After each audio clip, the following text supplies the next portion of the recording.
Et si je vous disais qu'aujourd'hui, une intelligence artificielle peut créer une œuvre d'art en quelques secondes, composer une musique en suivant vos émotions, ou même parler à votre place avec une voix et un visage qui semblent réels? Pas besoin d'imaginer, c'est déjà là. Bienvenue dans l'ère des IA qui font waouh.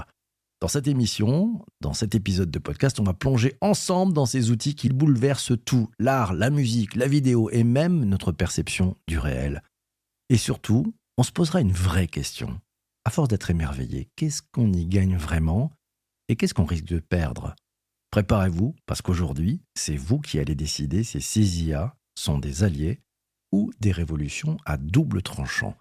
Connected Mate. Pour en savoir plus, je ne suis pas venu tout seul. Je suis accompagné de la rédac et de tous celles et de ceux qui sont présents avec nous sur TikTok pendant qu'on enregistre cet épisode du podcast. Par ordre d'apparition à l'écran, je vous présente l'ami Charles Nastorg. Salut PPC, bonjour à tous. Salut à toi. Jean-Emmanuel Serré, il est designer, pas assez industriel, mais toujours à l'écoute. Salut Jean-Emmanuel. Salut PPC, bonjour tout le monde. Christian Pellala, chef d'orchestre de la protection des données. Salut Christian. Waouh, bonjour à tous et à toutes. Ouais, et last but not least, Alice, prof, consultante, digital addict écolo, qui jongle avec sa dissonance cognitive. Bonsoir Alice. Bonsoir à tout le monde. Eh ben, ça fait un grand plaisir de vous retrouver et merci à vous tous d'être présents pendant ce direct. Vous avez sûrement vu passer des œuvres incroyables sur Instagram, entendu une musique qui semblait sortir d'un film ou même croisé des avatars si réalistes qu'ils pourraient vous faire douter. Imaginez d'écrire une scène et en quelques secondes, une IA vous livre une image qui aurait pu sortir d'un musée ou encore une forêt enchantée au coucher de soleil. Avec certaines IA, vous pouvez même transformer un simple script en vidéo où un avatar parle et bouge comme un véritable humain. Pratique pour les pros, mais bluffant pour tous. Avec d'autres outils, tapez musique chill au piano avec un thème lo-fi et écoutez une composition musicale sortir instantanément. Ça, c'est de la magie pour les créateurs. Tout ça, ce sont les IA qui font waouh. Mais qu'est-ce qui les rend si fascinantes et surtout, qu'est-ce qu'on est en train de changer avec ces technologies? Jean-Emmanuel, ces IA qui font waouh, ça te parle comment? Alors ces IA, moi je suis toujours étonné de voir tout ce qui change, toute cette, je sais pas si c'est une fuite en avant ou si c'est une envie de montrer des choses différentes. Chez tout le monde, c'est quelque chose qui, moi je trouve que l'IA en elle-même c'est déjà waouh. Donc c'est ça que moi j'adore, c'est que tout ça nous permet d'avancer, de nous poser plein de questions et véritablement c'est très parfois stressant, parfois enivrant et voilà pour moi ce qu'est une IA qui fait waouh. Merci d'avoir posé le décor, c'est un bon point de vue ça. Christian, de ton côté, qu'est-ce que c'est une IA qui fait waouh? Qu'est-ce que l'effet waouh? Écoute, c'est quelque chose qui nous surprend, qui est un peu associé, je pense, au terme éphémère, parce que du coup, on peut pas être surpris et émerveillé tout le temps. Hein. C'est comme Noël qui approche, tu vois, il y a un temps début, un temps de fin, et puis on est en plein dedans. Et c'est vrai que l'IA, par contre, là, on est sur du waouh qui se renouvelle. Et donc, c'est vrai que rien que ça. Donc je parle de l'IA générative en plus de l'IA, et c'est vrai que là du coup on est sur du waouh qui s'enchaîne et ça va super vite. Ok, autre point de vue, Alice, ton IA qui fait waouh, qu'est-ce que c'est? Oui, je me retrouve assez dans ce que disait notamment Jean-Emma juste avant. C'est vrai que quand on parle d'IA qui fait waouh, on imagine souvent les images hyper réalistes, les vidéos incroyables, des trucs hyper bluffants.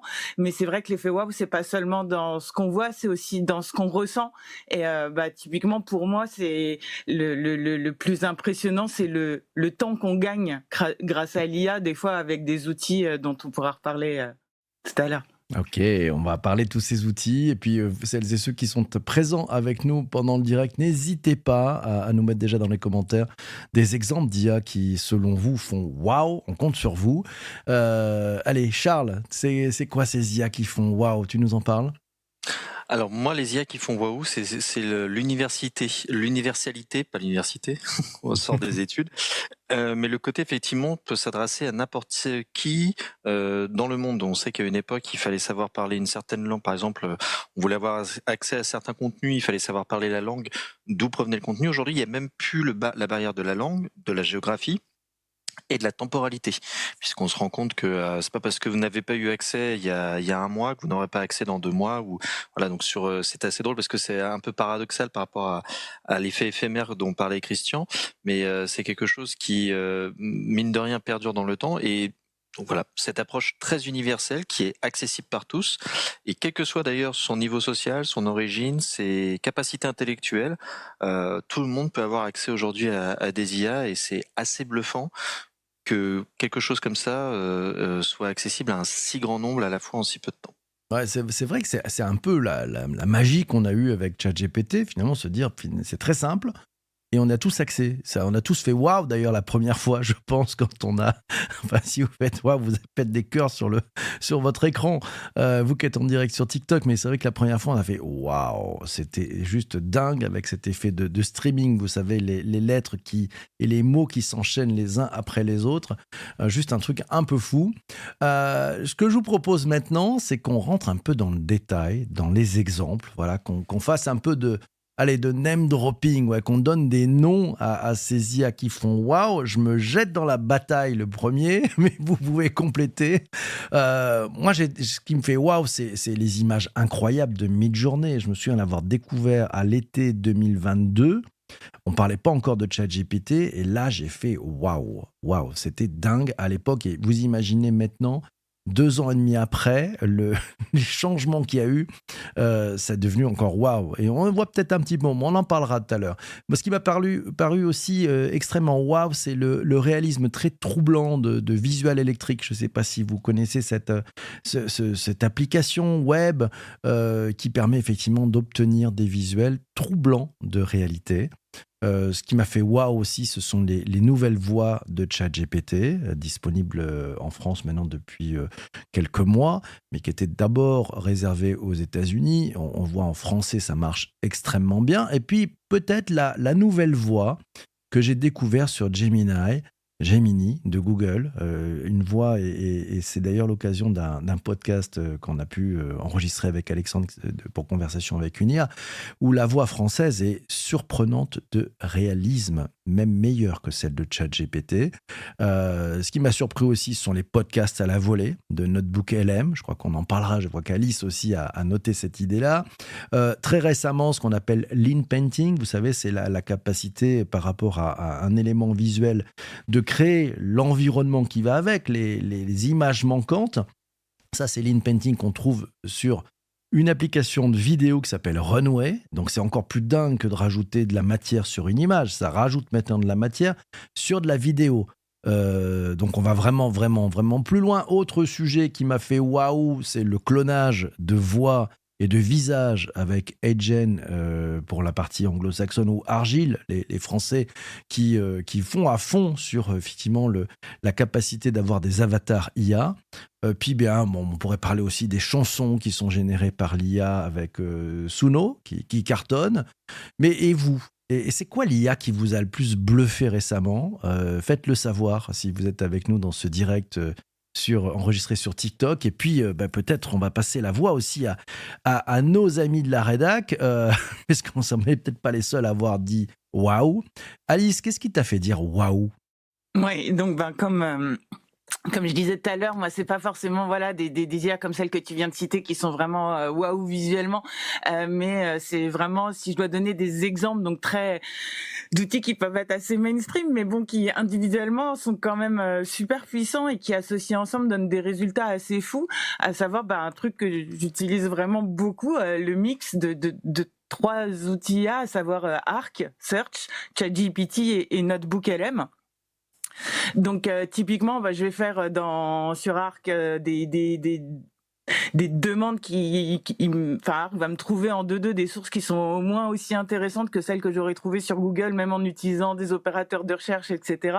Ensuite, je vais mettre tout ça dans Notebook, qui, lui, il invente rien, quoi. Il travaille, il focus à partir des données qu'on lui met en mode assistant de recherche hyper focalisé. Et ensuite, je vais mettre tout ça dans ChatGPT, qui est jamais meilleur que quand on lui fournit des sources solides.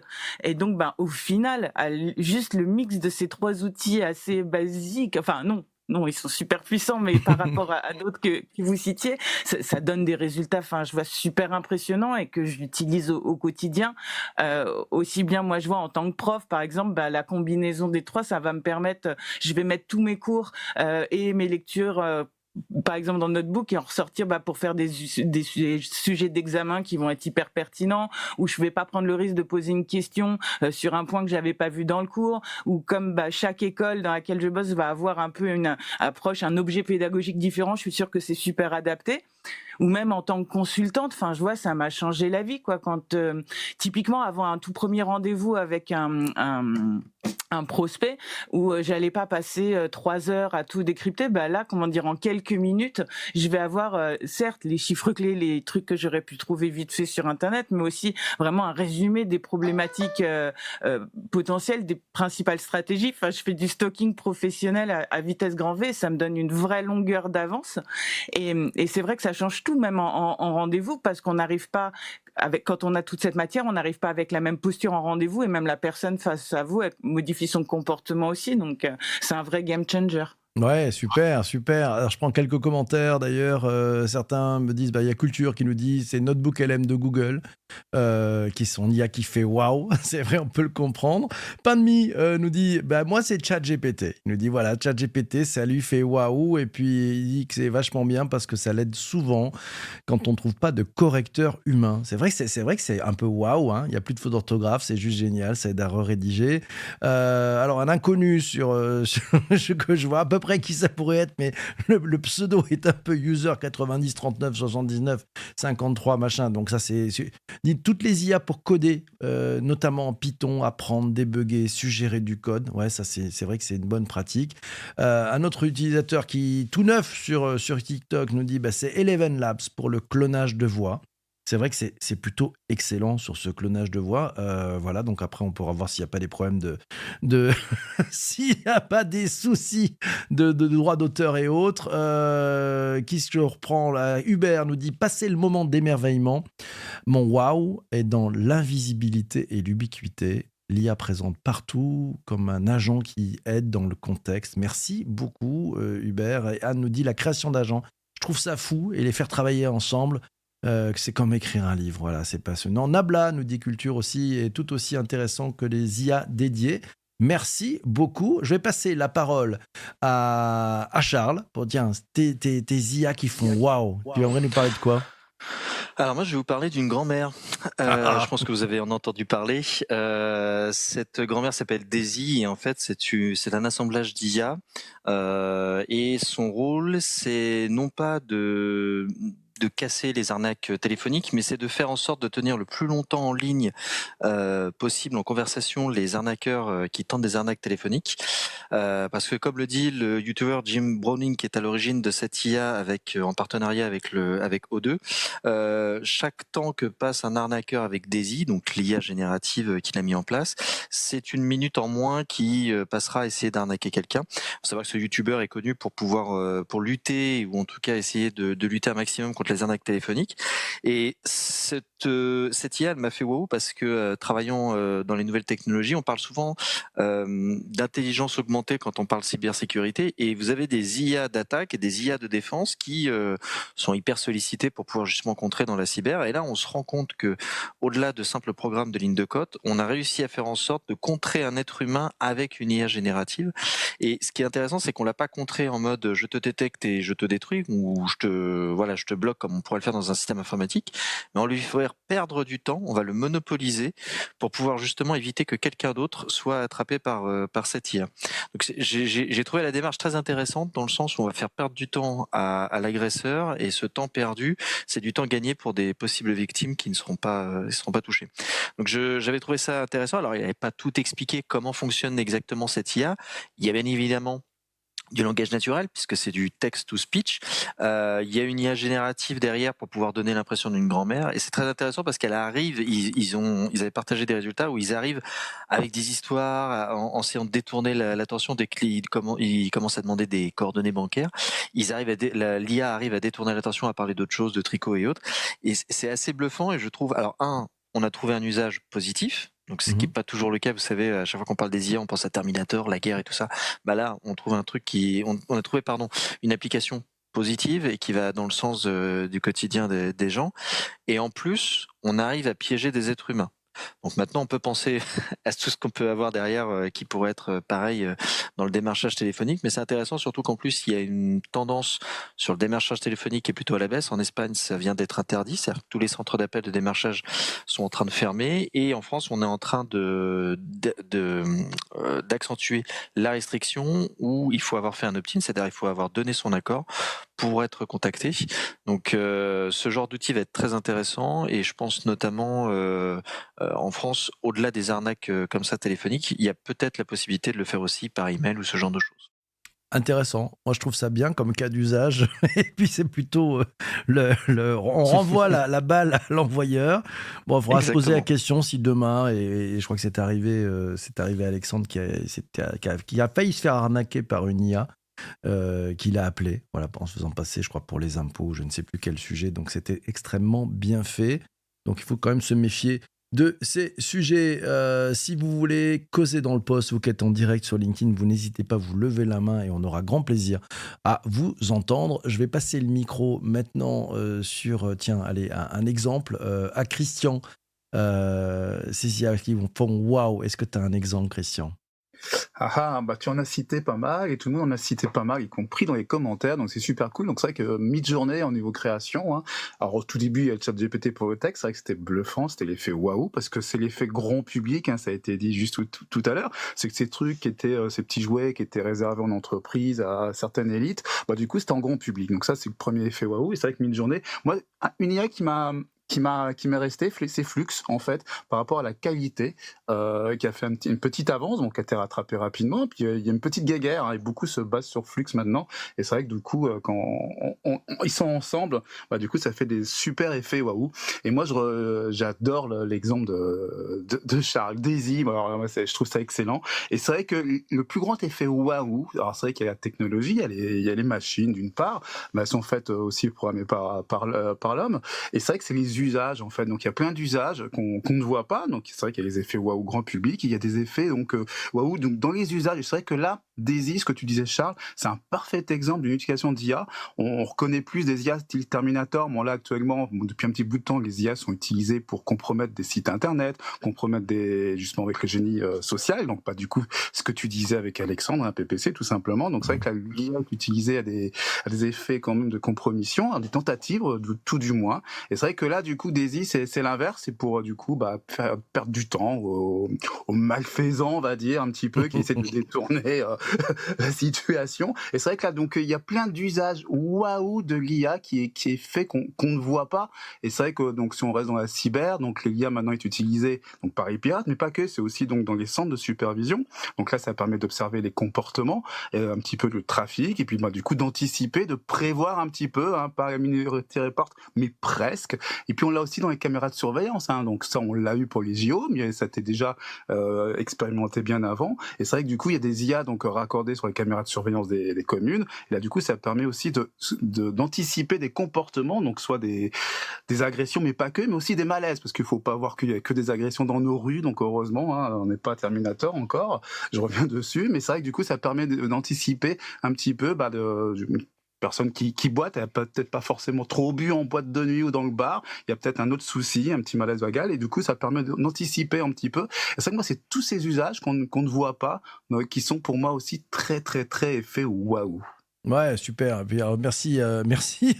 Il y a vraiment beaucoup de cadeaux là. Catronos 34 qui nous offre un paquet de cadeaux, de sucre d'orge, de foudre, autre GG et un cornet de crème glacée. Merci pour ces cadeaux, c'est super sympa.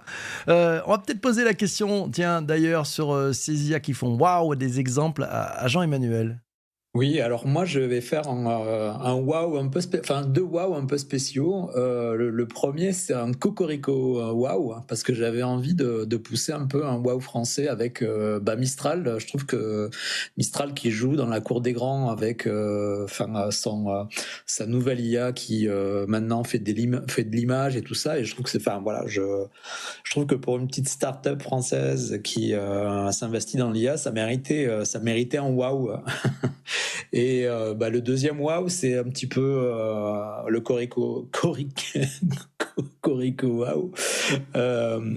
C'était le fait qu'OpenAI ouvre un bureau en France. Enfin, pour moi, je trouve que c'est vraiment intéressant parce que c'est quand même une manière de montrer que en France, on fait des belles choses là-dessus, qu'on a des gens spécialisés et voilà quoi. Donc sinon, en termes d'IA, c'est Anthropic avec Claude 3.5 Sonnet là qui maintenant peut prendre le contrôle de ton ordi. Alors ça, j'ai trouvé ça bluffant. Enfin, je trouve que l'idée d'avoir une IA qui peut prendre la main pour faire des choses à ta place, je trouve que c'est un pas de plus quoi. Enfin, pour moi, voilà, ça a été vraiment le truc bluffant de ces derniers jours. Ouais, c'est vrai que c'est vraiment bluffant. Je regarde un peu les commentaires et Emmanuel nous dit Hugging Face qui pousse l'open source. Voilà, pour lui, c'est un bel exemple d'un sujet waouh. Je vais inviter notre ami Hubert s'il est dispo. Voilà, j'ai appuyé sur un bouton, on verra si ça marche. Et Nico est là. Salut Nico, c'est sympa aussi. Ouais, donc on a pas mal de monde. Il y a Anne qui nous dit ouais, son waouh, c'est aussi le fait d'être en open source, car tout le monde peut essayer, rater, recommencer. C'est vrai que c'est waouh, hein, cette démocratisation. Alors bon, open source, il faut être un peu geek, un peu dedans, mais quand même, il se passe des choses. Et il y a Hubert qui vient de nous rejoindre. Salut Hubert, ça fait plaisir de te voir par ici. Bonjour à toi. On n'a pas le son. Il est là. Salut. Ça va? Ça va très bien. Signalons, puisqu'on parlait de Mistral, l'humour de Mistral avec le chat, avec Mimistral, et ce qu'ils font d'excellent sur le Edge.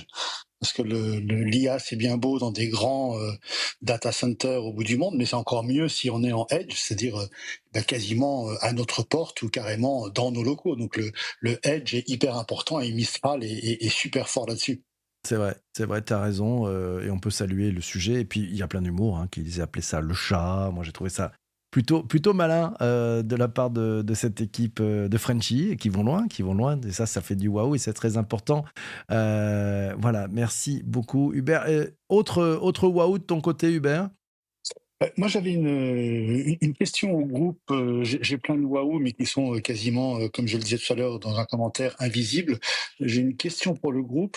À votre avis, quelle est la part de l'IA version prompt, c'est-à-dire conversationnelle, par rapport à l'IA qui sera version agentique via API? Et pour moi, le rapport aujourd'hui, tous les gens qui utilisent l'IA, c'est du 90% conversationnel.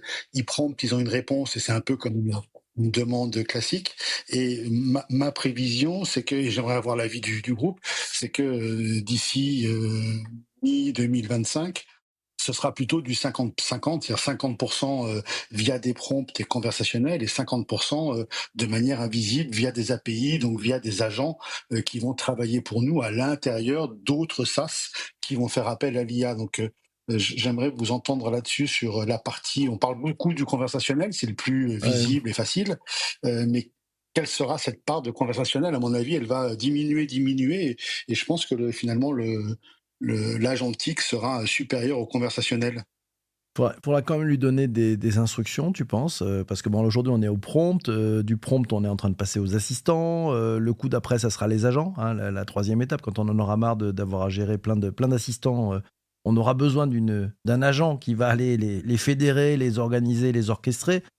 mais il restera quand même, alors ça c'est mon point de vue, je vais passer le micro aux autres membres de la rédac, et puis vous qui êtes en direct dans les commentaires, n'hésitez pas aussi à nous dire ce que vous en pensez dans les commentaires.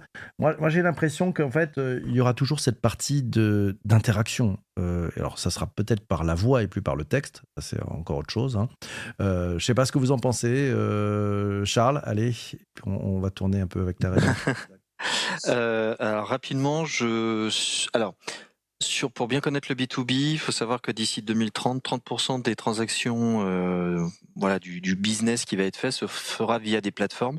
Ces plateformes auront besoin des API, c'est en train d'exploser là en ce moment, on retrouve l'intérêt des API en France là-dessus. En tout cas, ça commence à revenir et ça va se déployer à l'international. Je ne sais pas si ce sera d'ici à mi-2025, mais je vois aussi cette tendance Uber où en fait les IA vont reprendre la part d'invisibilité qu'elles avaient déjà du temps où on naviguait sur les sites commerçants sans savoir qu'il y avait une IA derrière, et qu'on va effectivement mâcher parce qu'il y a eu un tel entraînement sur les 2 années, on parlait des 2 ans de ChatGPT, il n'y a pas que ChatGPT qui depuis 2 ans est en train de s'entraîner, puis les entreprises sont en train de se rendre compte qu'elles sont assises sur des mines d'or de data qui peuvent déjà être utilisées pour entraîner des IA, donc en fait il y aura peut-être besoin de moins en moins de ces utilisateurs qui font des prompts pour pouvoir entraîner l'IA et tout ça. Et je pense qu'en effet, sur pas mal de sujets, on va commencer à les brancher sur des API pour automatiser les choses. Maintenant, pour rejoindre un peu la réflexion de PPC, qu'est-ce qui fait que demain, tu gardes une plus-value à garder cette capacité de pouvoir prompter et tout ça? Est-ce que c'est par rapport au côté artistique? Est-ce que c'est quelque chose d'autre? Je vois pas encore l'usage, mais je pense que la tendance va être de plus en plus à ce que les IA repartent effectivement dans le shadow et qu'on ait de moins en moins besoin de prompter. Ok, un point de vue. Tiens, allez, je passe le ballon à Christian. Hop, on envoie la balle. Waouh, comme ça direct. Balle reçue. Écoute, je suis d'accord avec les deux là. C'est ce qui vient d'être exposé. C'est vrai que les API, du coup, c'est la base. Ça a toujours existé. C'est un grand mot, mais du coup, c'est notre base de travail à ceux qui travaillent sur les machines, sur les serveurs depuis longtemps. Et c'est vrai que je suis d'accord dans le fait que l'IA en fait va être transparente en fait dans le sens. Là, on peut peut-être le voir déjà actuellement. Toi, ChatGPT, c'était un super effet waouh. Donc maintenant il y a 2 ans, pratiquement jour pour jour, je crois, c'est à peu près, c'était fin novembre il me semble, 2022 de mémoire, et c'est vrai que moi c'était la version grand public, donc c'est vrai que c'est un effet waouh, mais là actuellement ce que j'entends de tout le monde, et pas qu'au niveau pro, c'est on dit plus pratiquement tiens je vais googliser pour savoir tel truc, c'est du coup je vais demander à ChatGPT, ou alors souvent si quelqu'un répond à quelqu'un d'autre, y compris dans les transports j'entends demande à ChatGPT, je le vois même au niveau professionnel, c'est d'office le mobile à la main de ChatGPT, donc soit en vocal maintenant, c'est vrai que ça apparaît, donc c'était un effet waouh au début, et maintenant ça devient normal comme avec Siri ou d'autres, du coup comme Alexa à la maison, ou Google, etc. Du coup on parle et ça devient normal en fait, donc c'est vrai que je suis d'accord avec ce que je viens d'entendre, je suis d'accord Charles, en fait c'est qu'on va plus voir en fait l'IA qui est derrière, ça va devenir complètement normal, et les effets waouh qu'on a vus, c'est ce que j'ai essayé de dire au tout début, pas habilement peut-être, mais c'est vrai que l'effet waouh a toujours été éphémère, et c'est vrai que là du coup on va passer sur autre chose de waouh au fur et à mesure, ça va grandir, mais oui, l'IA on va plus la voir, elle va être là, elle va continuer à être là, que ce soit l'IA normale ou l'IA générative, mais du coup ça sera notre quotidien. Je crois que ça l'est déjà en fait. Quand je dis ça, je pense en même temps, je me dis c'est pas que ça va être notre quotidien, c'est que le quotidien ça a fait déjà partie de notre quotidien en fait. Ouais, elle est déjà là et on est déjà dans la matrice. En fait, c'est peut-être déjà ça, je sais pas. Alice, tiens, ton point de vue, on arrive vers cet âge antique d'après toi? On est dans la matrice. Oui, en fait, comment dire, je partage vraiment beaucoup des points de vue qui ont déjà été dits, mais c'est vrai peut-être avec un distinguo entre le côté B2B et vraiment le B2C. Et également, je voulais revenir sur le terme conversationnel que là, on a plutôt utilisé en synonyme de vocal, ou du moins de requête et pas de système intégré. Et ce qui m'avait... j'ai essayé de vite fait retrouver la source et je l'ai pas retrouvée, mais début 2024, en fait, il y avait 20% de l'usage des particuliers faits de ChatGPT qui était du vrai conversationnel, c'est-à-dire de parler avec lui comme à un humain, pour lui parler de sa vie, pour lui parler comme avec un ami, en fait. du conversationnel pur et sans vouloir faire un scénario à la heure. C'est effectivement peut-être que ça va être la dimension conversationnelle, elle va plus être potentiellement dans le rapport humain, vraiment la pure conversation, tandis qu'en fait pour le reste, pour la praticité, pour le professionnel, là ce sera certainement beaucoup plus intégré en effet. Mais c'est impressionnant de se dire quand même que 20% des usages qui étaient faits en début 2024, c'était vraiment pour de la pure conversation de tous les jours, entre guillemets. Exact. Alors, j'ai Jean-Emmanuel, il a donné son avis ou pas encore? Pas encore. Et ben voilà. Bah écoute, moi, ce qui me paraît intéressant, c'est que il y a des IA qu'on va pas voir parce que ce seront des requêtes, tu vois, ça va être des requêtes super plus pour te permettre de faire le tri dans je sais pas, dans des bases de données, des choses comme ça, et c'est pas forcément on n'aura pas forcément besoin du dernier ChatGPT pour faire ça. Et je pense que il va y avoir je pense qu'on va avoir des IA qui vont être, je dirais, un petit peu sous le radar, qui vont nous permettre de faire des choses, et après des IA plus conversationnelles où on va pouvoir s'en servir pour itérer, poser des questions, chercher, trouver des biais, chercher des choses. Moi, je sais que, plus pour moi spécifiquement, c'est interroger pour voir si je suis passé à côté de quelque chose par rapport à ce que ce que j'ai lu ou ce que je cherche, tu vois, pour faire un petit pas de côté. Et c'est, moi, je le vois un petit peu comme ça. Il y aura toujours cette part de discussion que je trouve très intéressante.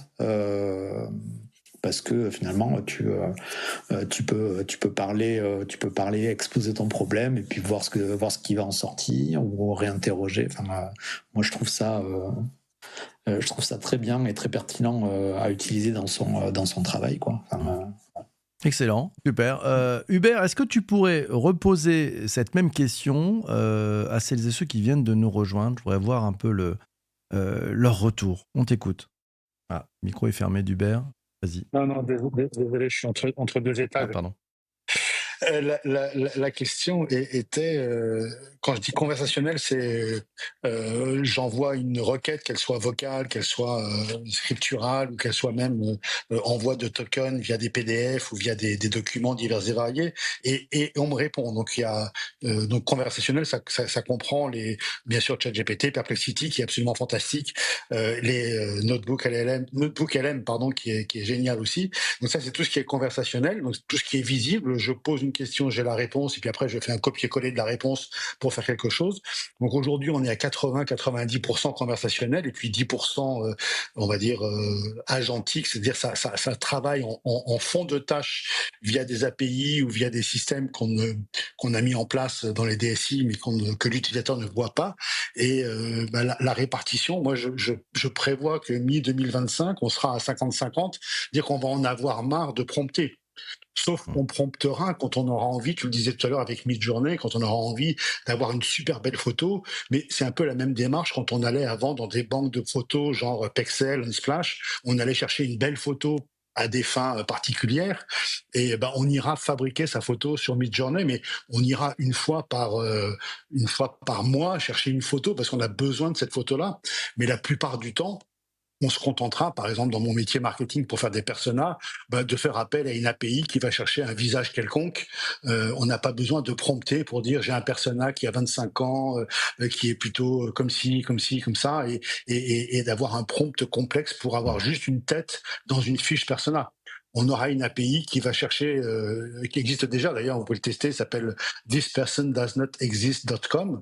Donc si vous allez sur thispersondoesnotexist.com, vous avez des visages à la volée et vous pouvez les intégrer dans n'importe quel logiciel pour faire des têtes de personnages. Donc la question c'était entre l'IA qui fait waouh et qu'on voit fonctionner sous ses yeux et qui est très renversante.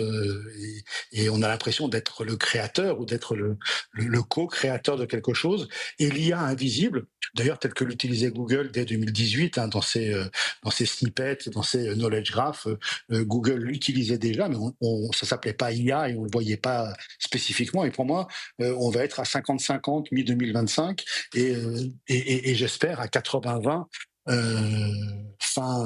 début 2026. Ok. Donc, Alors moi, 80 d'invisible. je vais poser la question. J'ai posé la question à Unia pour savoir si elle est d'accord avec toi, Hubert. On l'écoute. D'accord, tu m'appelles pas, mais je suis là, prête à répondre. Que veux-tu savoir sur la collaboration homme-IA ? Alors, à partir de quand on va arrêter de prompter et on va utiliser uniquement des agents l'ère de l'agentique, c'est pour quand ? L'ère de l'agentique, où les IA agiront de manière autonome, pourrait émerger d'ici quelques années. On voit déjà des progrès vers des systèmes plus indépendants, mais la transition complète dépendra de l'évolution technologique, de la confiance du public et des cadres réglementaires. Tu peux t'attendre à voir ça se dessiner sérieusement d'ici 2025-2026. Bon, Hubert, t'as ta réponse, c'est bien cool. C'est la question à l'IA. Alors, je sais pas, moi, parce que tu vois, et dans les commentaires, je regardais, il y a un commentaire que j'ai trouvé fabuleux, je le recherche encore, je remonte dans les commentaires, machin, il y en a un wagon, et merci beaucoup. Voilà, il y en avait un qui disait aussi, je crois que c'était Marianne qui disait... c'est tout de nous cette IA. Je sais pas si vous avez testé le truc qui fait un peu waouh. Vous savez, si vous demandez si vous avez un abonnement de ChatGPT, puis il a l'habitude de savoir ce que vous faites, lui demandez qu'est-ce qu'il sait sur vous. Et là, vous allez vous rendre compte qu'en fait, il commence à connaître un wagon de sujets. Donc, si on va vers l'agentique, nos données sont connues totalement par ces machines. Donc, moi, ça me paraît complètement fou. Mais bon, il va peut-être falloir qu'on apprenne à vivre avec ça. Vous en pensez quoi, les uns et les autres ? Alice, comment tu vois cette vie ? ChatGPT te fait même ton QI, te dit j'estime votre QI à temps. Ouais, moi c'est là où il a bugué, il a cassé en fait. Il a cassé, il trouvait rien et il a tourné en boucle. Voilà, il est devenu fou. Alice, de ton côté, tu y crois ? Tu vois quoi comme sujet là-dessus derrière ? Non, c'est vrai qu'il va y avoir une sacrée, plus que problématique, dans le respect des RGPD ou même du nouveau règlement, le l'IA Act, etc. Ils sont en train de voir justement toutes comment dire, que c'était des lois faites en fonction des risques. J'ai perdu le terme. Bon, c'est pas grave. Mais que effectivement, ils commencent à avoir avec tout notre consentement un nombre d'informations assez fou. C'est vraiment intéressant d'ailleurs de la poser la question de qu'est-ce qu'ils connaissent sur soi. Ils peuvent faire le kiff même avec les photos, les palettes colorielles pour vous dire quels sont les freins qui vont le plus avec. Enfin, ça va loin, aussi bien dans la dimension personnelle, familiale, professionnelle. Et ça va être. Je me demande d'un point de vue RGPD quand tout va commencer à s'automatiser, que ça sera de plus en plus intégré, va falloir lui dire au fait, surtout, tu fais pas ça sans mon accord, ni ça, parce qu'autrement, même à notre échelle, ça risque de créer de nouveaux problèmes auxquels on s'attend peut-être pas. Donc on va devoir gérer, c'est comme dirait l'autre, vivre à deux, c'est gérer les problèmes qu'on n'aurait pas eu tout seul. À partir du moment où on va vivre avec une IA, il va falloir qu'on apprenne à gérer un certain nombre de problèmes. Allez, on continue. Dans les commentaires, alors il y a un petit débat sur le hype cycle. Bon, c'est vrai que c'est sympa, mais en fait, il se trompe chaque année. Donc moi, le seul truc intéressant dans le hype cycle, c'est effectivement de se dire qu'après une envolée un peu folle, il y a souvent une grande chute et puis après un temps plus long pour que les choses s'installent. Ça c'est un indicateur intéressant de toute façon à regarder. Vive Gartner, comme dirait l'autre. C'est bien vu. Autre point peut-être, Charles, ces IA qui font waouh, si on les prend un peu, je dirais ça prend plusieurs formes, mais au-delà de la poudre aux yeux, du temps, etc., qu'est-ce qui se cache derrière ce waouh ? J'aimerais bien qu'on se pose ces questions d'un point de vue économique, sociétal, social, écologique aussi. Il se passe quoi derrière ? Alors, si vous avez commencé à regarder les impacts, donc là, on a vu qu'il y avait des impacts qui étaient plutôt positifs, mais on se rend compte derrière tous ces nouveaux assistants, ces nouveaux compagnons qui entrent petit à petit de plus en plus dans notre vie. Alice faisait mention du film Her, où effectivement Joaquin Phoenix, avec la voix de sa femme, en fait, retrouve une compagnie. et c'est très drôle parce que c'est juste avec la voix et des mots, comme quoi il suffit de pas grand-chose pour pouvoir créer un humain dans notre esprit.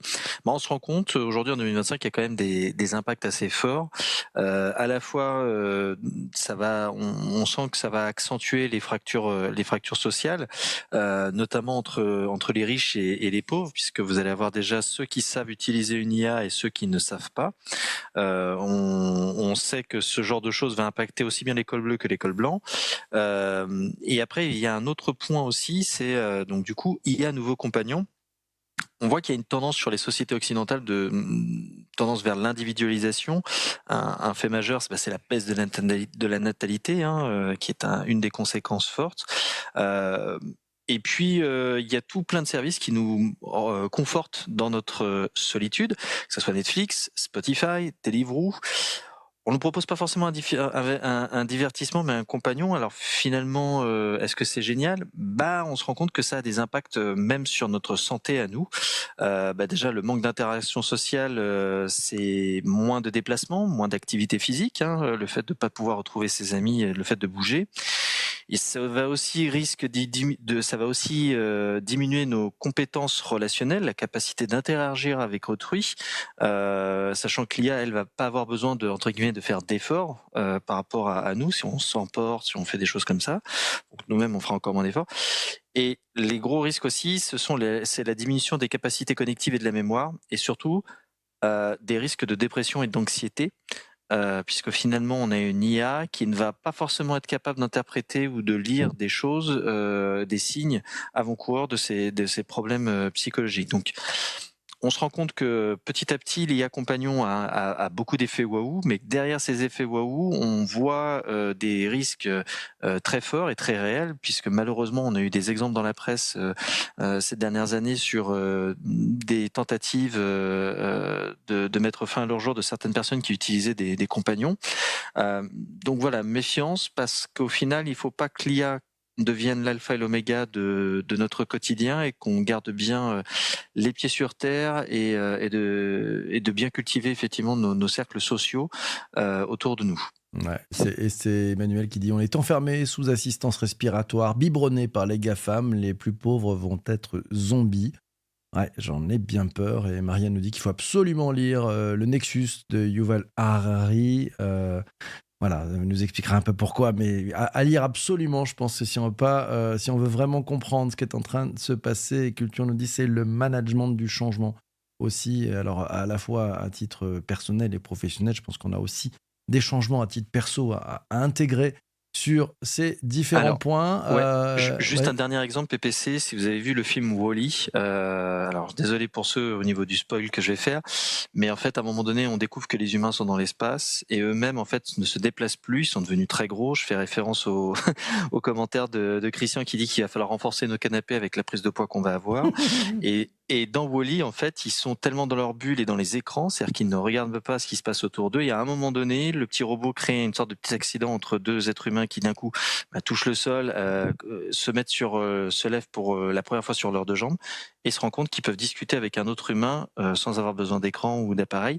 Alors c'est assez drôle, si on prend un peu de recul, c'est assez navrant, et en même temps on se dit qu'on est de plus en plus en train d'aller vers ce genre de choses, et que c'est pas si extraordinaire que ça la situation qui est décrite dans le dessin animé. Voilà. Ouais, désolé pour la petite aparté supplémentaire. Non, mais c'était très bien. Et Marianne nous précise, elle en profite, qu'il faut peut-être pas, et ça c'est basé sur l'ouvrage de Yuval Harari, Nexus. Il faut pas penser que le problème c'est que les IA ont raison, parce que leurs résultats sont basés sur de la proba, de la data. Ça, si on fait ça, c'est un vrai danger, parce qu'il y a plein de biais. Il y a plein de biais. Si vous interrogez ces IA, vous allez vous apercevoir qu'elles ont été entraînées sur le fait que les femmes sont à la cuisine et les hommes au bureau. Vous voyez, donc pourquoi ? Parce qu'on trouve plein d'éléments de contenu historiques, de livres, etc., qui mettent ça. Donc on voit bien qu'il y a déjà énormément de biais. Donc plus con, plus gros, plus gras, plus asocial. Merci, c'est tellement ça dans les commentaires. Merci beaucoup. Allez, on tourne un peu. Christian, qu'est-ce qui est en jeu d'après toi derrière que toutes ces IA qui font waouh ? On se pose un tout petit peu et on regarde l'autre côté de la pièce. Qu'est-ce qui est en jeu selon toi ? On va pas se poser trop longtemps parce que du coup, moi, j'ai l'image de Wall-E dans la tête, un chat. Je suis désolé. Mais en plus, j'ai pris du poids juste avant les fêtes, donc ça va être terrible. Bah écoute, ce qui est ton jeu, c'est vrai qu'il y a beaucoup d'enjeux sur notre avenir, mais sur notre présent aussi. Et c'est vrai que là, donc j'ai vu les commentaires passer. C'est vrai que faut pas se fier tout le temps à l'IA. En tout cas, l'IA n'a pas tout le temps raison. Et c'est vrai que de toute façon, on va reprendre les basiques de l'IA générative, donc au niveau probabilité. Donc du coup, elle a appris par rapport à nous, nos données à nous.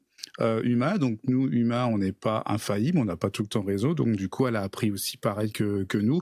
Le biais qu'elle a, c'est qu'elle veut à tout prix donner une réponse, même si elle ne sait pas, un petit peu des cours de management d'il y a 20 ans en fait, on ne dit jamais qu'on ne sait pas, bah du coup voilà, donc c'est là qu'il y a des hallucinations comme on dit au niveau des SI, et c'est vrai que bah voilà, donc ça c'est un enjeu majeur, bon ça va, je pense que ça va se réguler. Par contre voilà, là ce que je trouve en ce moment, donc du coup pour revenir sur les effets waouh, c'est que du côté de la fenêtre qu'on regarde, c'est que du coup il y a une course aux effets waouh, justement, c'est à chaque fois on surenchérit.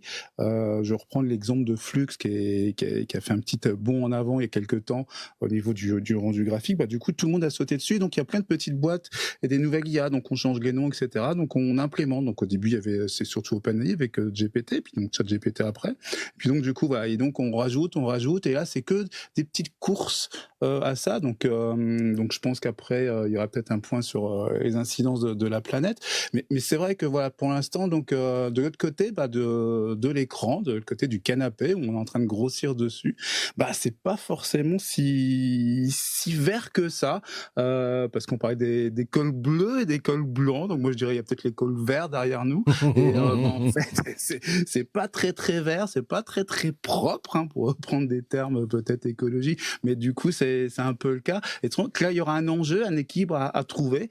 On parle beaucoup donc de la planète en ce moment, on a vu un petit peu les effets, donc même si je pense qu'il y a peut-être un peu trop le réchauffement climatique par-ci par-là, il est un peu responsable de tout, y compris de la hausse des prix des œufs peut-être, je sais pas, mais donc là j'exagère volontairement, mais c'est vrai que l'intelligence artificielle avec notre consommation, notre mode de vie, là du coup il y a un impact certain, et donc il va falloir trouver qu'on ait un équilibre, et moi je pense que c'est ça l'enjeu, c'est de trouver un équilibre, pas tout IA, pas tout humain, mais c'est tous en même temps.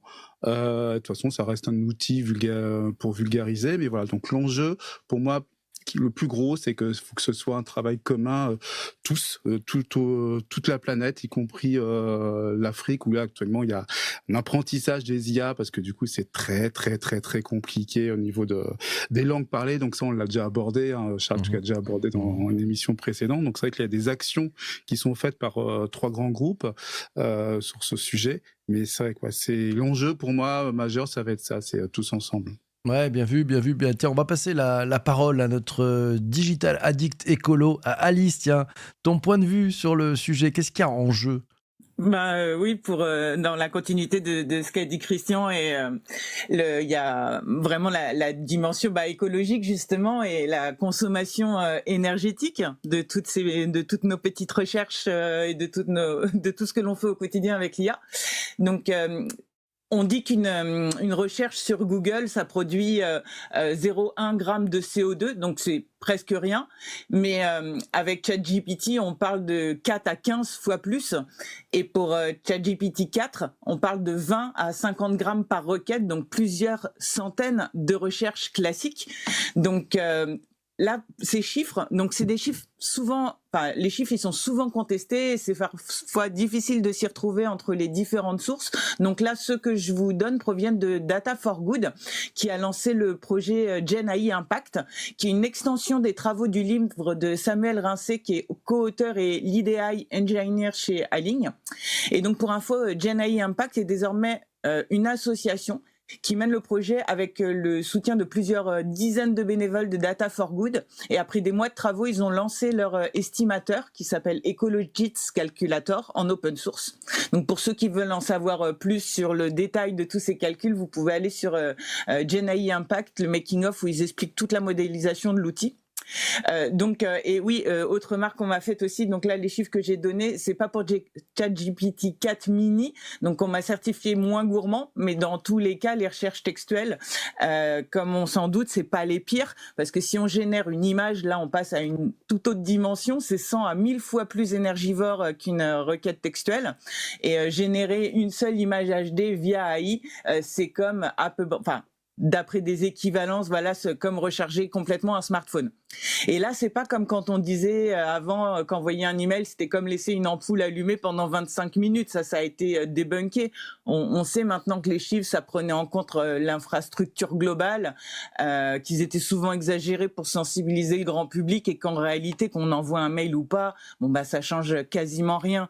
Tandis que pour l'IA, c'est différent parce que l'empreinte écologique d'une requête d'IA, ça va dépendre là aussi de l'infrastructure existante, sous-jacente, les réseaux, les serveurs, tout ça, mais aussi du pur usage, car la génération notamment d'images et de vidéos, ça va nécessiter des puissances de calcul qui n'ont rien à voir, qui sont infiniment supérieures à celles utilisées pour traiter les mails. Et donc, il y a actuellement environ 1% de la consommation énergétique des data centers est attribuée à l'IA, ça équivaut à 4,3 gigawatts, mais d'ici 2028, ça pourrait atteindre 20%. Et si on change rien, on pourrait voir la consommation énergétique de l'IA grimper de 160% d'ici 2030. Et là encore, c'était vraiment que c'est pas tout, il y a toute l'histoire, des milliers de litres d'eau chaque jour pour les serveurs, l'impact sur les matières premières souvent rares pour fabriquer les composants de l'IA. Donc voilà, l'IA, c'est, comme on le voit bien, c'est une avancée qui est incroyable, mais aussi c'est un défi environnemental de fou. Et il y a les grands acteurs comme OpenAI, tout ça, on voit qu'ils communiquent beaucoup pour greenwasher, mais également parce que factuellement, ils investissent beaucoup dans des solutions pour réduire les impacts sur l'optimisation des data centers, l'utilisation des sources d'énergie bas carbone pour des puces plus efficaces. Mais c'est peut-être aussi à nous de nous raisonner un peu comme on le fait avec l'eau, qu'on va pas laisser couler sans raison. Donc c'est vrai qu'on en avait on en avait parlé en préparant ce live. On va pas rentrer dans un grand débat sur l'utilité, à savoir est-ce que ça doit servir l'IA que pour des choses utiles ou se demander si l'art est utile. Mais juste un petit exemple, actuellement, quand on regarde la bande passante et à quoi servent les data centers, on voit que Netflix, ça représente 15 à 19% du trafic global, avec des pics allant jusqu'à 40% pendant les heures de pointe. Donc on peut se demander si on peut faire vraiment complètement confiance à l'humain pour se réguler. Alors ça, c'est la question. On sait, l'humain ne saura pas se réguler. On a déjà la réponse à mon sens. Hein. Je me mouille vraiment pas en disant ça. Je pense qu'on peut pas faire confiance aux humains. Moi, j'ai plutôt l'impression, en t'écoutant Alice, on voit les commentaires. Bon, il y a certains qui disent, ouais, elle nous a plombé l'histoire. Non, on ne tire pas sur le messager. Jamais. Et merci de lever la main et de tirer un peu ce signal d'alarme. Alice, c'est très important qu'on en ait tous pleinement conscience, en fait, et qu'on puisse peut-être aussi avoir à notre main des gestes peut-être plus responsables, en fait. Hein. Vous savez, c'est ce que tu disais, on ne laisse pas couler la flotte chez soi. On peut faire gaffe, on n'est pas obligé de faire 15 fois le même prompt pour avoir des variations de visuels, surtout pour faire Mumuse.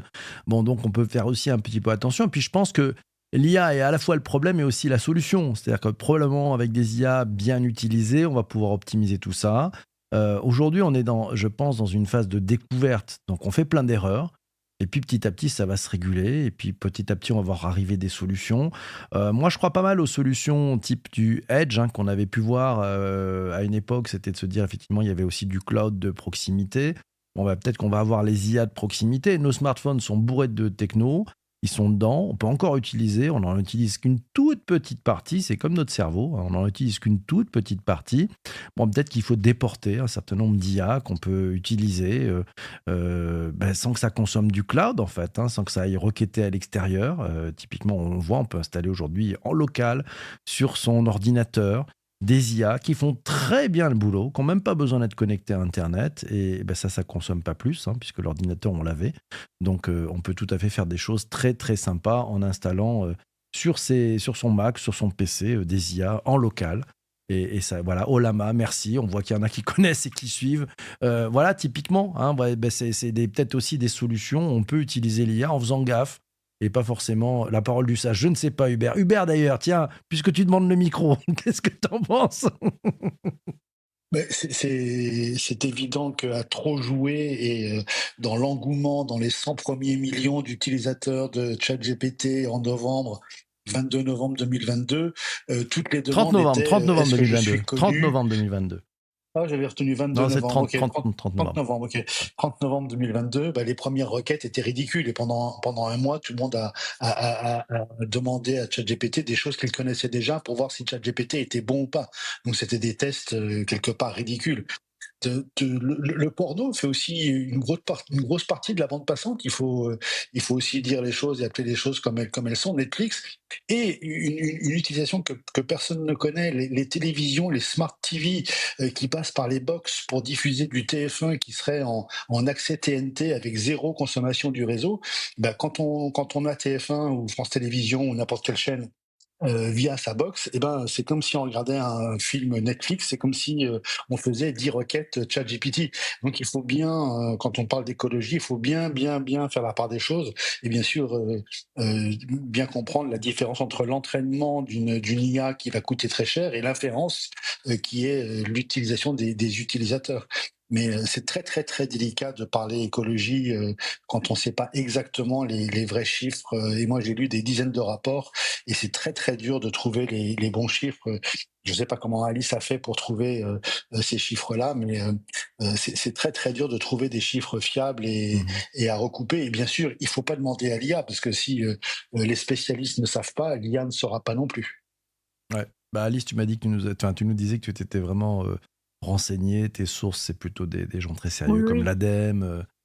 Exact. Et en fait, comment dire, là, c'est un nouvel outil qui vient d'être créé par Data for Good. Enfin, pas uniquement à l'origine, c'est Samuel Rincé qui a créé un livre blanc dessus, qui est Lead AI Engineer à Ligne, et qui s'est rapproché de Data for Good. Ils ont mis des dizaines de personnes sur le truc, et c'est après des mois de travaux qu'ils ont lancé l'estimateur Ecologist Calculator, qui est en open source, qui est accessible.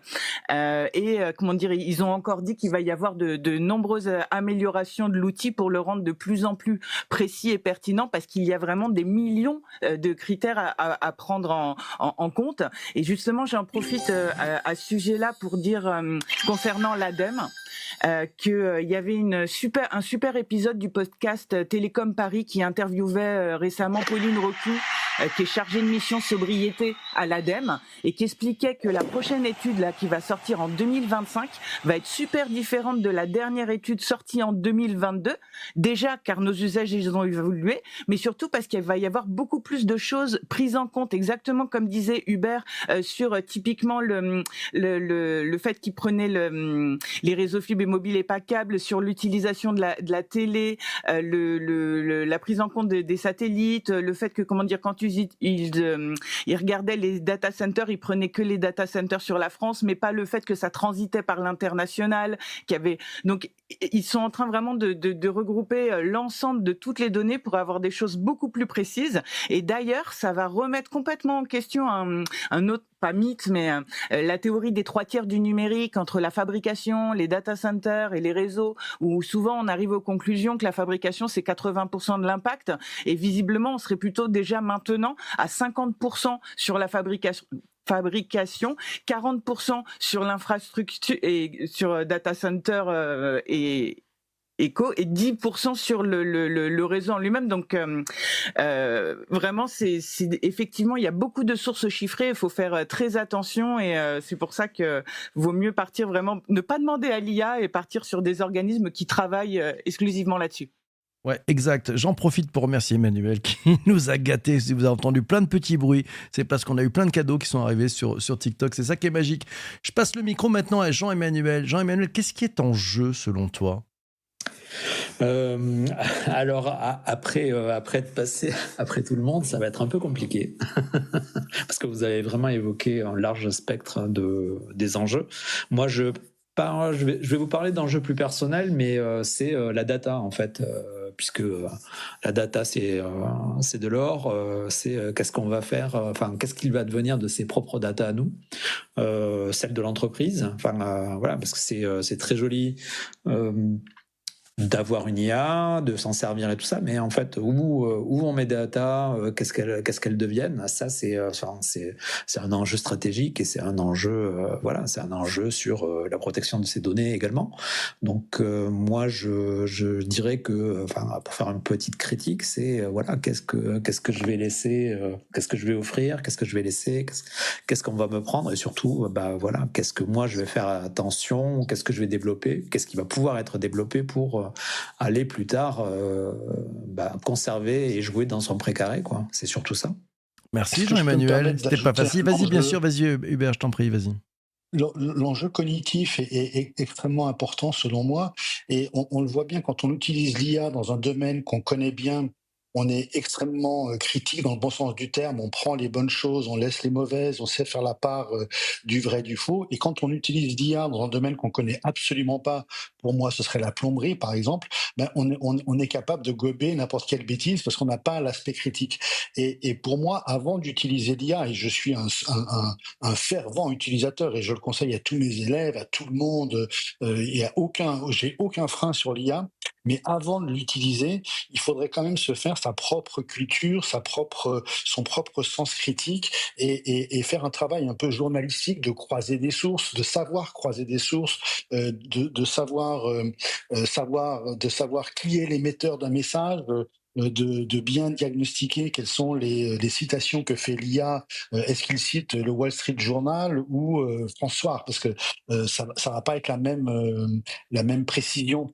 Et je trouve que l'aspect cognitif de savoir apprendre et de savoir être critique par rapport à ce qu'on nous apprend est quelque chose d'extrêmement important. Et pour moi, aujourd'hui, les cours de philosophie qui n'ont rien à voir avec l'IA et qui vont s'apprendre en moins 400 avant notre ère avec du Platon et avec du Socrate, avec le doute cartésien, sont extrêmement importants.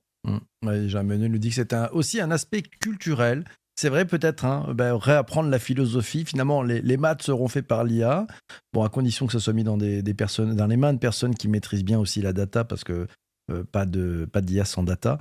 Mais c'est vrai qu'il y a cet aspect aussi culturel à prendre en compte, et peut-être relisons les anciens, Platon et autres sages qui vont nous aider peut-être à prendre aussi un peu de recul sur le sujet.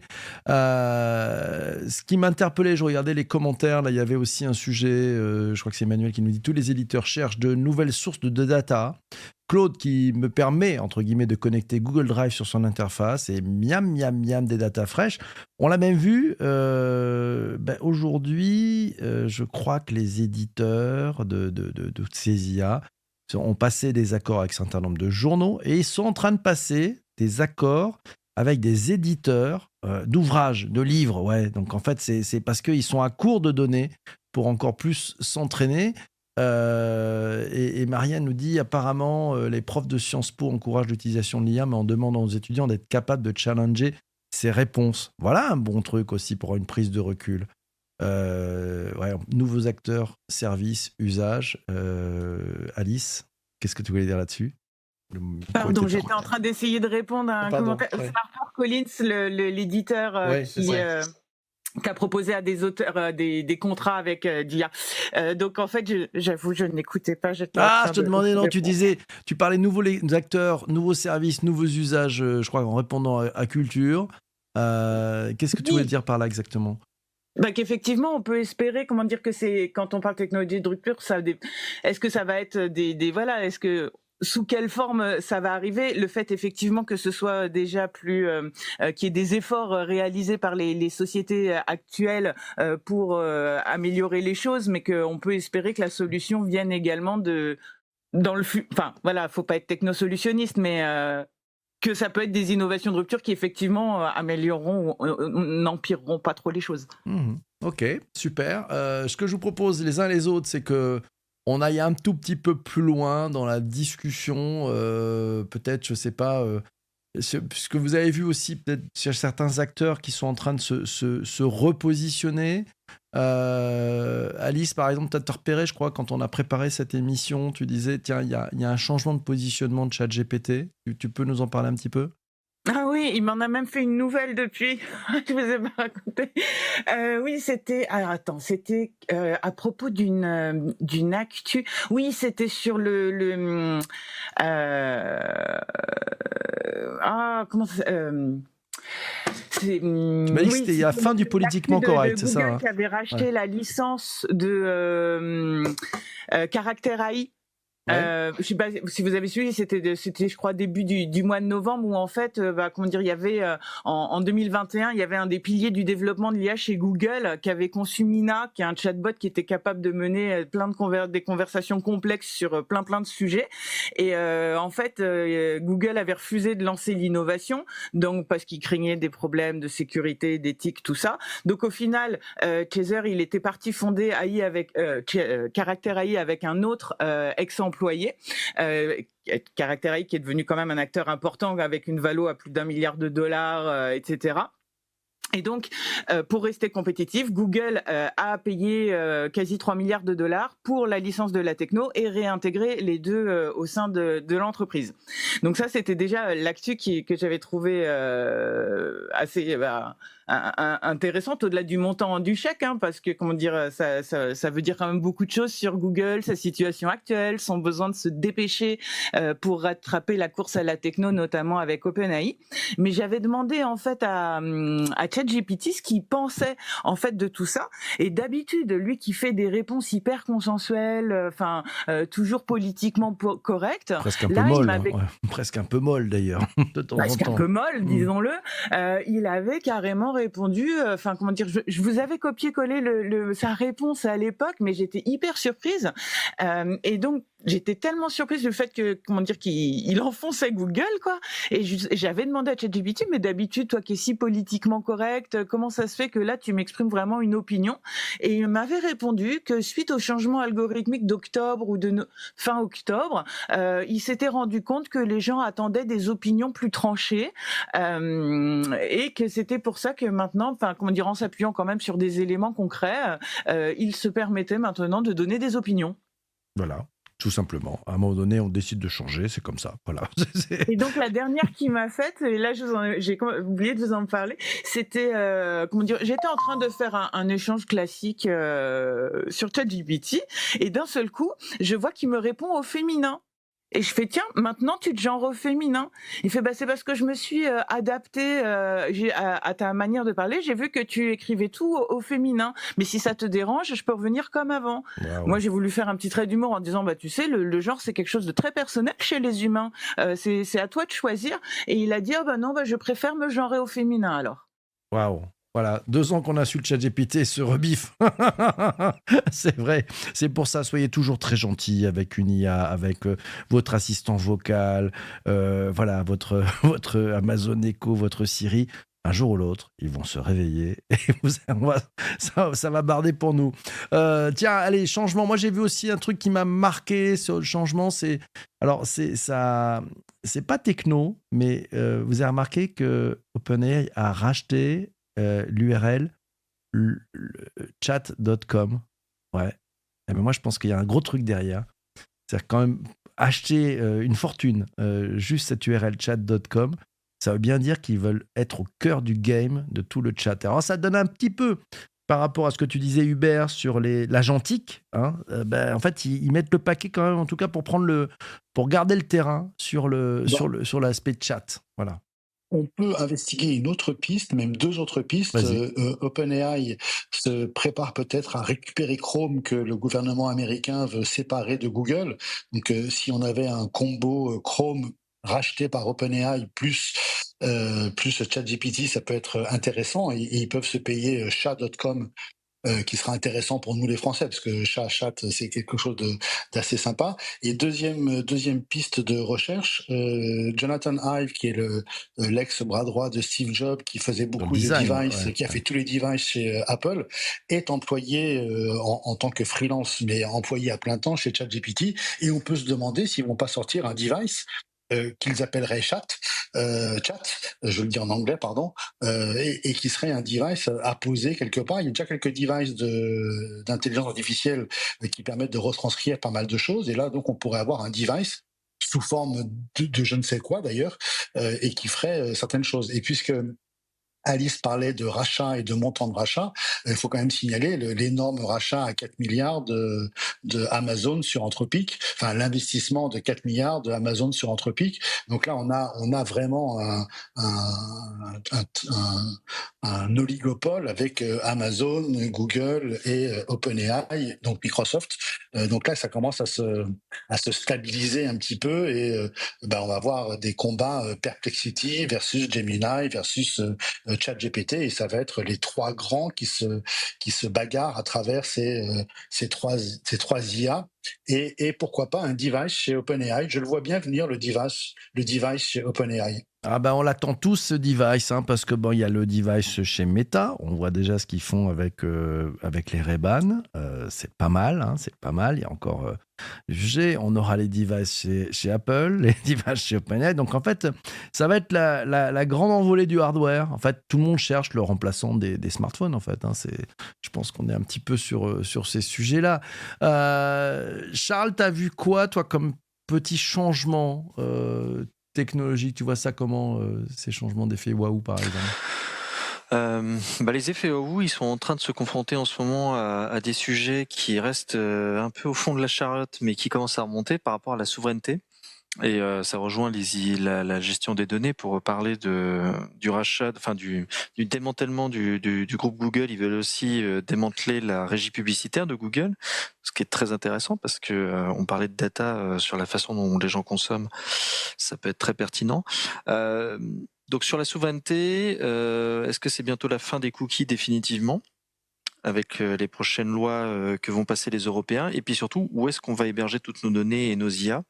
Il y a en ce moment une recherche de plus en plus que les gens, on en avait parlé dans un autre épisode, avec l'arrivée de l'IA, les gens se sont rendus compte qu'ils filaient plein de données gratuitement et qu'ils n'avaient pas forcément beaucoup de services avec une grande valeur ajoutée en face, et qu'ils sont en train de se dire ce serait bien que finalement on arrête de nous pomper toutes nos données, tout ce qu'on fait au quotidien, et que on aille vers ces centres dits souverains et qui protègent et qui font un usage un peu plus éthique de nos données. Donc ça, c'est la tendance qui est en train de s'allumer. Les Européens essayent de proposer des solutions. Le souci, c'est que les éditeurs américains souhaitent s'intégrer dans ces solutions, même si ils font croire gentiment que les données vont rester dans les espaces souverains. Donc là, de plus en plus, on voit que par exemple les dernières pubs d'Apple sont là-dessus.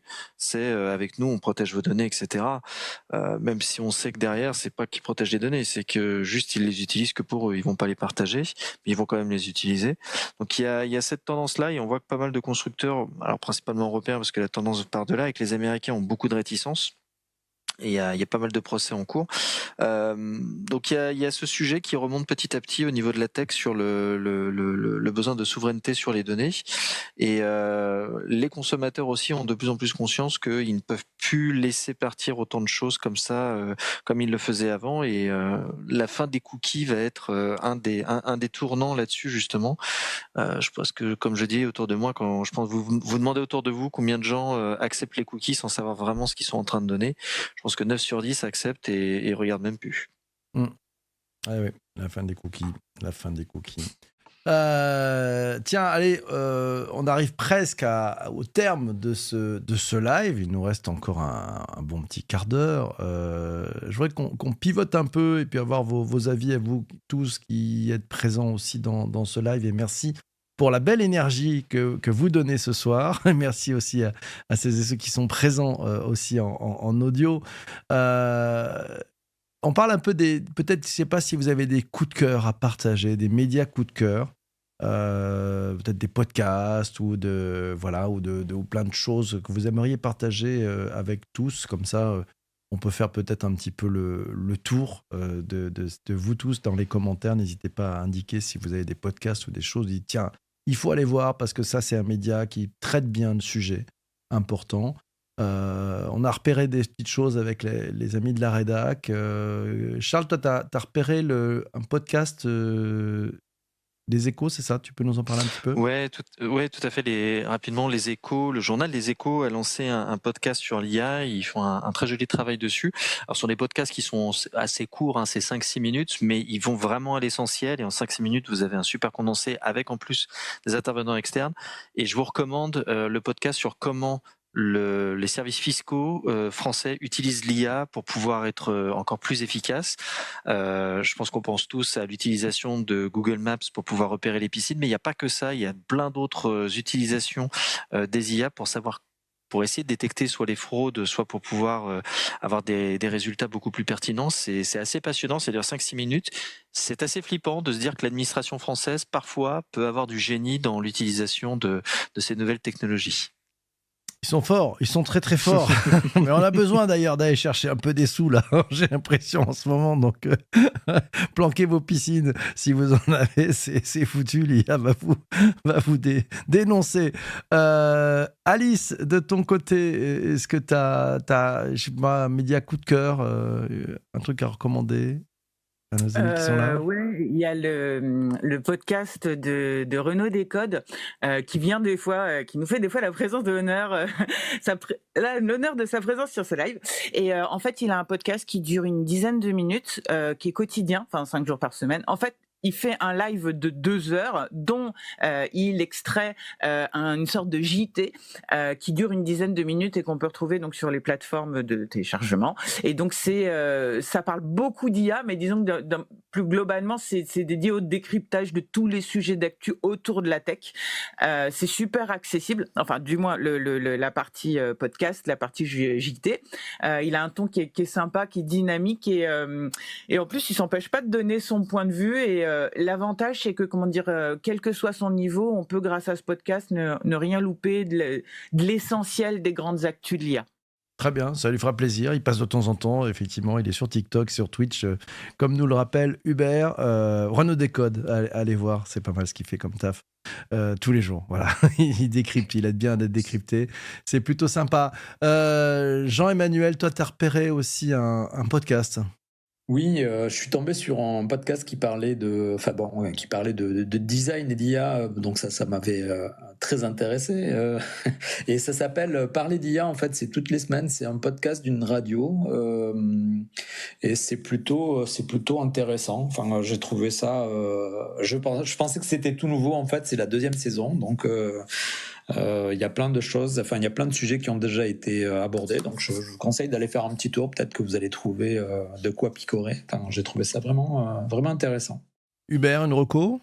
Ah oui, l'éternel Y Combinator, alias YC, qui a un podcast absolument excellent. Les derniers épisodes s'appellent Litecoin, et il y a notamment un podcast où il compare la puissance en chiffre d'affaires, en nombre d'entreprises du SaaS, de tous les logiciels SaaS qui existent au monde, et ils sont 4 très très très bien informés, avec vraiment beaucoup de détails et beaucoup de technicité, et ils disent que l'IA ça va être 10 fois plus important que le SaaS, donc à écouter de toute urgence sur Y Combinator, et le podcast s'appelle Litecoin. Litecoin, ok. Bon, si tu peux l'écrire dans les commentaires, parce qu'il y a Marianne dans les commentaires qui dit donnez vos rêves par écrit. On a besoin de screener ça pour les retrouver. Moi, allez, un petit clin d'œil et un coucou à mon ami Michel Lévy-Provençal, celui qui a lancé TEDx en France et qui est à fond sur l'IA, à fond, qui a lancé un podcast, je ne sais pas si vous l'avez écouté, ça s'appelle l'IA aujourd'hui. C'est tout automatisé. Donc en fait, il a fait toute une chaîne d'automatisation où il fait une revue de presse tous les jours. C'est un podcast qui dure 3-4 minutes. Vous irez l'écouter. Donc, en fait, tout est automatisé. À la fois la recherche, la synthèse, les textes, le lien avec sa voix qu'il a dupliquée et qui est clonée maintenant, et puis le fait de publier. Donc, en fait, c'est une chaîne totalement automatique. Allez écouter, vous allez voir. C'est pas mal. Bon, quand on le connaît, c'est pas tout à fait la vraie tessiture de sa voix, le vrai dynamisme qu'il peut avoir. Mais j'ai trouvé que l'exercice était plutôt intéressant.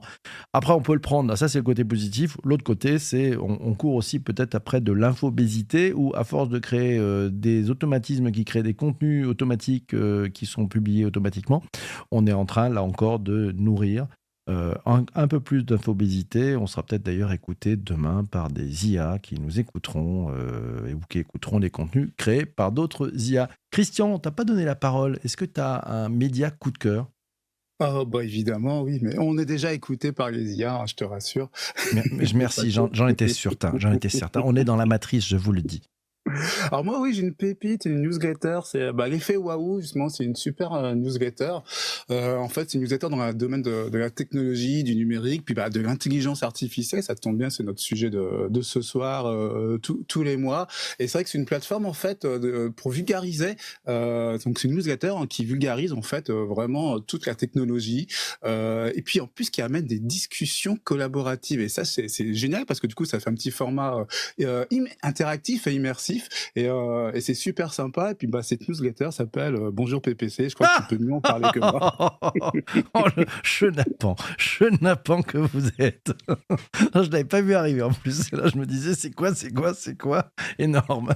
Bien joué. Non, il s'est bien rattrapé. Il avait piqué un peu les sujets écologiques d'Alice, mais il s'est bien rattrapé. L'ami Christian. 10h23, 22h23, il nous reste quelques minutes. Je ne sais pas si on peut prendre un peu dans les commentaires ce que vous en pensez les uns les autres. Est-ce que vous avez des choses que vous recommandez? J'ai lu, si, alors, donc on a Lightcon, merci des communicateurs, nous a mis Hubert qui nous l'a dit. Emmanuel nous signale Louis Graffeuil et Optimia. Vivement, ça décoiffe. J'aime bien les choses qui décoiffent, moi.